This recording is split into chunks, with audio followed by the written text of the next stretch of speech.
जय श्रीमन नारायण। आज हम सुनेंगे कार्तिक कृष्ण पक्ष में होने वाली एकादशी व्रत की कथा। यह दिवाली से 4 से 5 दिन पहले होता है। इस व्रत में भगवान विष्णु की पूजा विधि विधान से करते हैं। उनकी कृपा से सभी प्रकार के पाप मिट जाते हैं और जीवन के अंत में उनके श्री चरणों में स्थान मिलता है। पूजा के समय रमा एकादशी व्रत की कथा सुनना या पढ़ना चाहिए। जो यह रमा एकादशी का व्रत की कथा सुनते हैं वह भी पाप मुक्त हो जाते हैं। आइए सुनते हैं रमा एकादशी व्रत की कथा। धर्मराज युधिष्ठिर कहने लगे कि हे भगवान, कार्तिक कृष्ण पक्ष की एकादशी का क्या नाम है और इसकी विधि क्या है, इसके करने से क्या फल मिलता है, सो आप विस्तार पूर्वक बताइए। भगवान श्री कृष्ण बोले कि कार्तिक कृष्ण पक्ष की एकादशी का नाम रमा एकादशी है। यह बड़े बड़े पापों का नाश करने वाला है।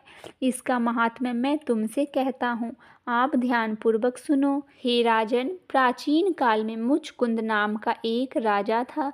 उसकी इंद्र के साथ मित्रता थी और साथ ही यम, कुबेर, वरुण और विभीषण भी उसके मित्र थे। यह राजा बड़ा धर्मात्मा, विष्णु भक्त और न्याय के साथ राज्य करता था। उस राजा की एक कन्या थी जिसका नाम चंद्रभागा था।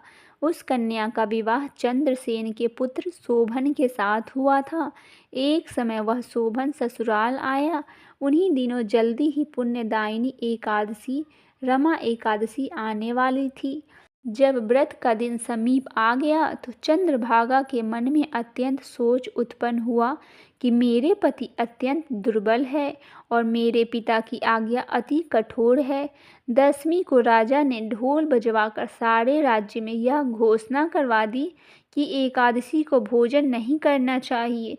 ढोल की घोषणा सुनते ही शोभन को अत्यंत चिंता हुई और अपनी पत्नी से कहा कि हे प्रिय, अब क्या करना चाहिए? मैं किस प्रकार से अपनी भूख सहन कर सकूंगा? ऐसा उपाय बतलाओ जिससे मेरे प्राण बच सके, अन्यथा मेरे प्राण अवश्य चले जाएंगे। चंद्रभागा कहने लगी कि हे स्वामी, मेरे पिता के राज्य में एकादशी के दिन कोई भी भोजन नहीं करता। हाथी, घोड़ा, ऊंट, बिल्ली, गौ आदि भी तृण, अन्न, जल आदि ग्रहण नहीं कर सकते। फिर मनुष्य का तो कहना ही क्या। यदि आप भोजन करना चाहते हैं तो किसी दूसरे स्थान पर चले जाइए, क्योंकि यदि आप यहीं रहना चाहते हैं तो आपको अवश्य व्रत करना पड़ेगा। ऐसा सुनकर शोभन कहने लगा कि हे प्रिय, मैं अवश्य व्रत करूँगा। जो भाग्य में होगा वह देखा जाएगा। इस प्रकार से विचार कर शोभन ने व्रत रख लिया और वह भूख व प्यास से अत्यंत पीड़ित होने लगा। जब सूर्य नारायण अस्त हो गए और रात्रि को जागरण का समय आया तो वैष्णवों को अत्यंत हर्ष देने वाला था, परंतु शोभन के लिए अत्यंत दुखदायी हुआ। प्रातः काल होते शोभन के प्राण निकल गए। तब राजा ने सुगंधित काष्ठ से उसका दाह संस्कार करवाया, परंतु चंद्रभागा ने अपने पिता की आज्ञा से अपने शरीर को दग्ध नहीं किया और शोभन को अंत्येष्टि क्रिया के बाद अपने पिता के घर में ही रहने लगी। रमा एकादशी के प्रभाव से शोभन को मंदराचल पर्वत पर धन्य धान्य से युक्त तथा शत्रुओं से रहित एक सुंदर देवपुर प्राप्त हुआ। वह अत्यंत सुंदर रतन और वेद्यमणि जटित स्वर्ण के खंभों पर निर्मित अनेक प्रकार के स्फटिक मणियों से सुशोभित भवन में बहुमूल वस्त्रभूषण तथा छत्र व चंवर से विभूषित गंधर्व और अप्सराओं से युक्त सिंहासन पर आरूढ़ ऐसा शोभायमान होता था मानो दूसरा इंद्र विराजमान हो। एक समय मुचकुंद नगर में रहने वाले एक सोम शर्मा नामक ब्राह्मण तीर्थ यात्रा करता हुआ घूमता घूमता उधर जा निकला और उसने शोभन को पहचान कर कि यह तो राजा का जमाई शोभन है, उसके निकट गया। शोभन भी उसे पहचान कर अपने आसन से उठकर उसके पास आया और प्रणाम आदि करके कुशल प्रश्न किया। ब्राह्मण ने कहा कि राजा मुचकुंद और आपकी पत्नी कुशल से है। नगर में सभी सब प्रकार से कुशल है, परंतु हे राजन, हमें आश्चर्य हो रहा है। आप अपना वृत्तांत कहिए कि ऐसा सुंदर नगर जो न कभी देखा न सुना, आपको कैसे प्राप्त हुआ। तब शोभन बोला कि कार्तिक कृष्ण पक्ष की रमा एकादशी का व्रत करने से मुझे यह नगर प्राप्त हुआ है, परंतु यह अस्थिर है। यह स्थिर हो जाए ऐसा उपाय कीजिए। ब्राह्मण कहने लगे कि हे राजन, यह स्थिर क्यों नहीं है और कैसे स्थिर हो सकता है, आप बताइए, फिर मैं अश्वमेव वह उपाय करूँगा।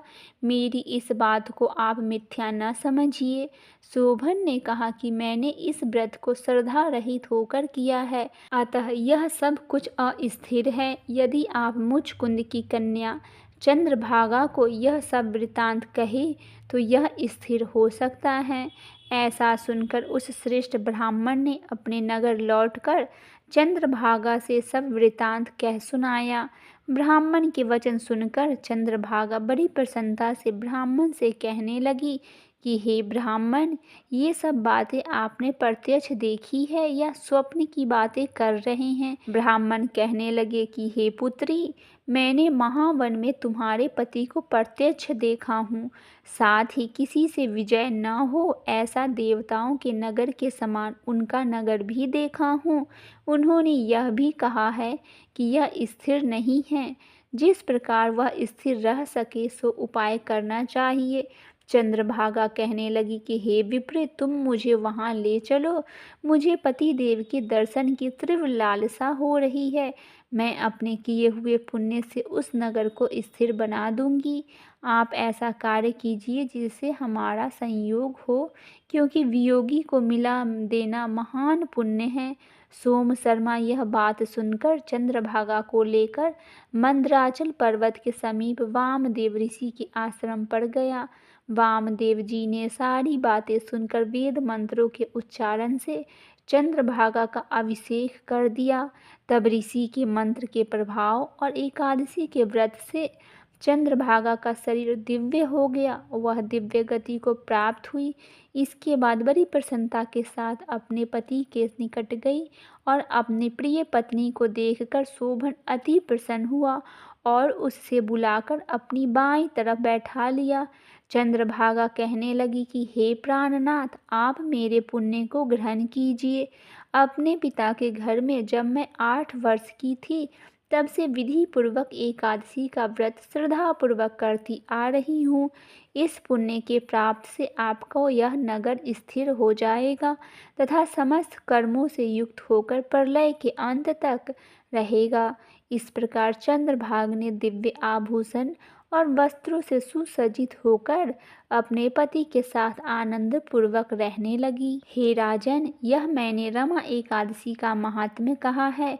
जो मनुष्य इस व्रत को करते हैं उनके ब्रह्म हत्या आदि समस्त पाप नष्ट हो जाते हैं। कृष्ण पक्ष और शुक्ल पक्ष में दोनों एकादशियों के समान है, इनमें कोई भेदभाव नहीं है, दोनों समान फल देने वाली होती है। जो मनुष्य इस महात्म्य को पढ़ते हैं अथवा सुनते हैं वे समस्त पापों से छुटकारा विष्णु लोक को प्राप्त होते हैं। बोलिए भगवान विष्णु की जय, माता लक्ष्मी की जय।